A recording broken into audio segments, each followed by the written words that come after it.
Can happily ever after even be a possibility for us? Or should we settle for whatever comes our way?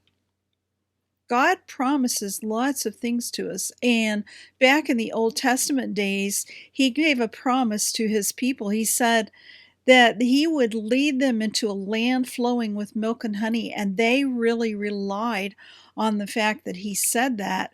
In fact, it drove them forward into some really rough situations, which we all get into those things. However, that promise helps us know that things are going to turn out for the good if we love the Lord and we are following where He's going. That's just so incredibly important for us to do that. You know, uh, Lots of people ask why we struggle. Why do things have to be so hard? Things go well and then all of a sudden they go sideways. However, the truth is we grow during the struggle. James put it this way: we should consider it a sheer gift when tests and challenges come at us from all sides, because we know under pressure our faith life is forced into the open. You'll see your true colors. You'll find out just how developed or undeveloped you really are. So don't try to get out of anything prematurely. Let it do its work so you will become mature and well developed, not deficient in any way. In other words, strong and able to maintain the territory that you take when you get through that struggle in a healthy way. So, it's kind of like a seed. When you plant the seed, we talked about that in the last video, that it has to overcome its own outer coating, that part of it that keeps it all of the important stuff that it needs, keeps it all contained inside. But when the conditions are right, and we don't get to pick the conditions, but God does, and He turns them for our favor. So here we've got a picture of, some snow starting to melt in the springtime. You would think nothing's ever going to come out of that, but it's almost like magic as we watch that snow melt, and that snow becomes the moisture that the seed needs in order to be able to push through that dirt and come up and be the strong, beautiful, green, vibrant plant that at some point will produce fruit that will reproduce itself. And I really think that's what we're supposed to be doing, is growing deep roots and overcoming resistance and moving forward to become all that God created us to be. So what do we learn from fairy tales? We learn that we all encounter problems, but we can find a way to overcome, and we become stronger in the struggle.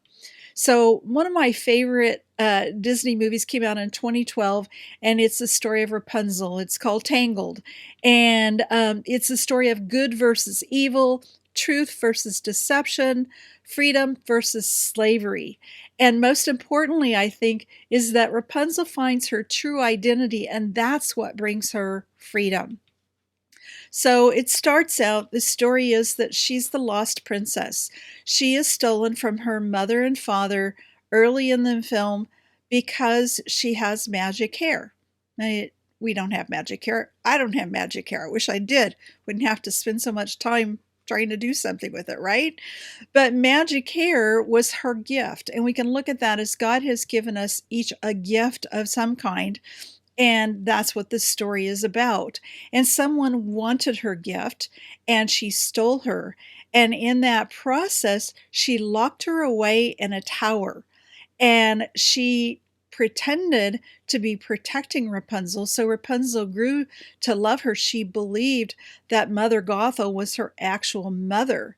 But the truth was that she was just using her for her magic hair. She was using her for her gift. And that's really what the story is about escaping from the prison that someone puts you in by lying to you about who you are.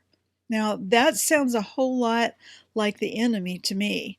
He's always telling us that we're not who God created us to be, that we failed in some way, and that we need to hide, that we need to protect ourselves. Pretty crucial message, I think. But then we figure that, you know, her good qualities are still coming through because while she's in the tower, she's making the best of things, and she sings this beautiful song, "When Will My Life Begin?" And she keeps herself busy doing things, but there's something inside of her that tells her that she's meant for more. Something just doesn't add up. And so she has this longing for something more. Don't we all have that longing? I know I still have some longings that haven't been fulfilled myself. And I know what that feels like. But just like Rapunzel, we make the best of our situation until we just can't handle it anymore. And there's always this realization that there's an adventure out there somewhere. I love this scene. She's just escaped from the tower and she's got all these mixed emotions.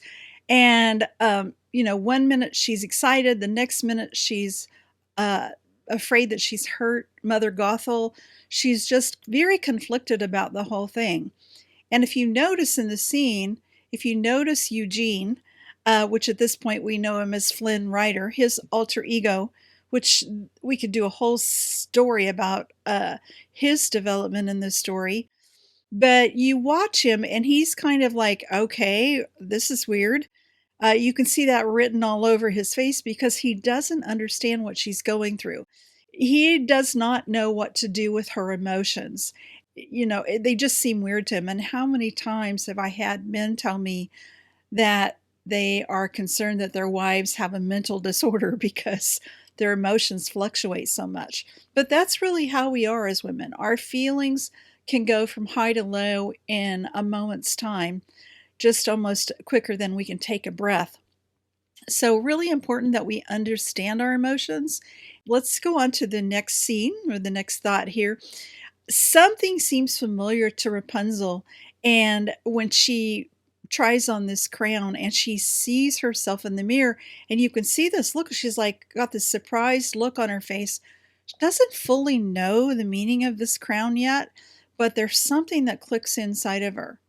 And how many times have we had something happen, or we've had a thought or a feeling that has just kind of flit through our minds in some way, or our awareness, or somewhere deep in our heart that, wow, that was something, I don't know what it was, but it felt important, and then it's gone again, and we don't really know what to do with it. I know that's happened to me a lot.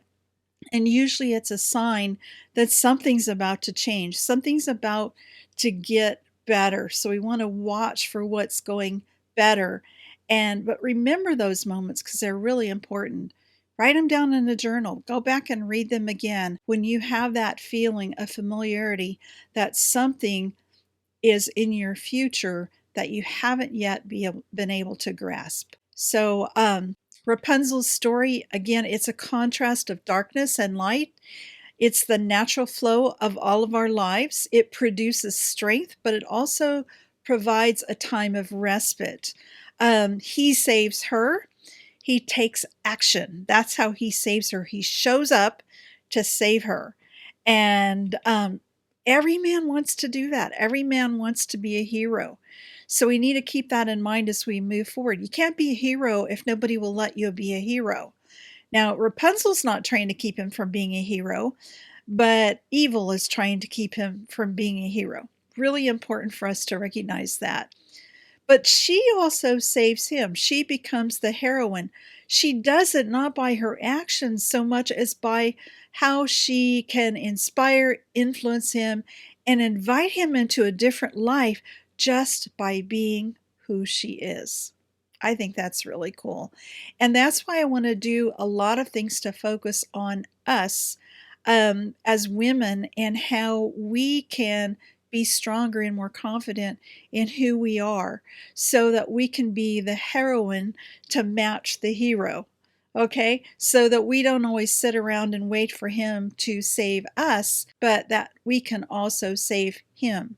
But how we do that is a beautiful art. There's some science to it too, so we'll talk about that part. But the art of being a heroine is a beautiful process, and once you get the hang of it, it's a lot of fun. So, what is your story? What lies have you believed about who you are? What freedom have you lost because of those lies? And how are you confronting evil? What of the Disney princess stories have you always most identified with? And what about that? What about those stories can tell you the answers to these questions about the lies you've believed, about your identity, about freedom that you've given up, about how you've maybe pulled back from things that you've wanted to do or not taken the risks that you could have taken? And how are you confronting all of that? How are you choosing to be victorious in the battle? And are you ready to partner as a heroine to a hero? You know, guys want to be the hero, that's for sure. But it's really cool when they find someone who knows how to rescue them from their stuff as well. We don't do it by giving advice, we don't do it by criticizing, attacking, or blaming, but we're going to learn more about exactly how that works.